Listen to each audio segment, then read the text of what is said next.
ஸ்ரீராம ஜெயம். இன்றைய தலைப்பு ராவணனின் வீழ்ச்சி. ஆணவத்தின் தோல்வியா, தர்மத்தின் வெற்றியா?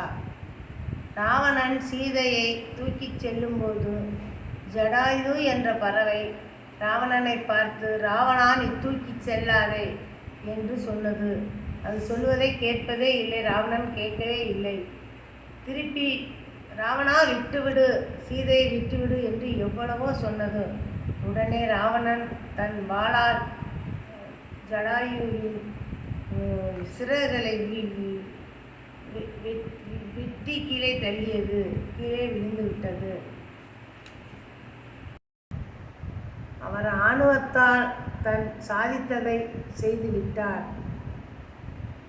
பிறகு சூர்பனகையின் கணவனான மாரீஸ் என்பவன் இலங்கையில் நான் அரசாள வேண்டும் என்று ராவணனிடம் சொன்னான். ராவணனுக்கு உடனே கோபம் வந்து, நீ எப்படி ஆளப்போகிறாய்? எனக்கு மகன் இருக்கும்பொழுது நீ எப்படி இங்கு வருவாய் என்று மகனிடம் சொன்னார். மகன் உடனே தன் தகப்பனார் சொல்வதை கேட்டு ராவணனும்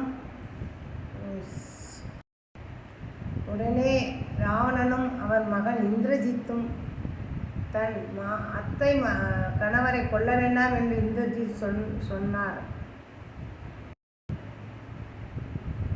ராவணனும் இந்திரஜித்தும் மாரீஸ் என்பவனை தலையை வெட்டி கீழே வீழ்த்தினர்.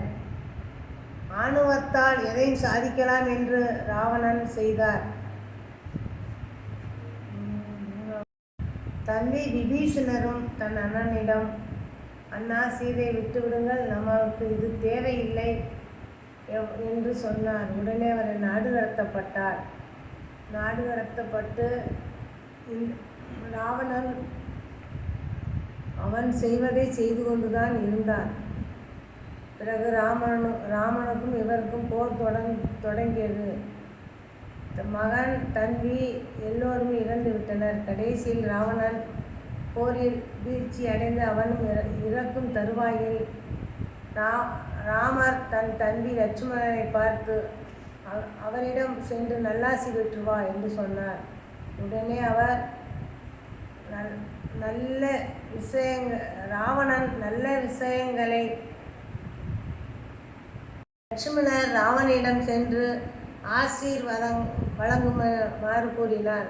உடனே ராவணன், நல்ல விஷயங்களை சிந்தித்து செயல்படு, உடனே எதையும் டக்கென்று செய்யாதே, நன்றாக சிந்தித்து செயல்படு, தவறான செயல்களை காலம் கடத்தி செய், நாம் உற்றார் உறவுகளோடு நல்ல பழக்க வழக்கங்களோடு இரு, கோபம் கொள்ளாதே என்று லட்சுமணருக்கு ராவணன் ஆசீர் வழங்கினார். ராமர் நேர்மையாகவும் பொறுமையாகவும் இருந்ததனால் அவருக்கு வெற்றி கிடைத்தது. ராவணன் ஆணவத்தோடு இருந்ததனால் அவனுக்கு அழிவு ஏற்பட்டது. ஸ்ரீராம ஜெயம்.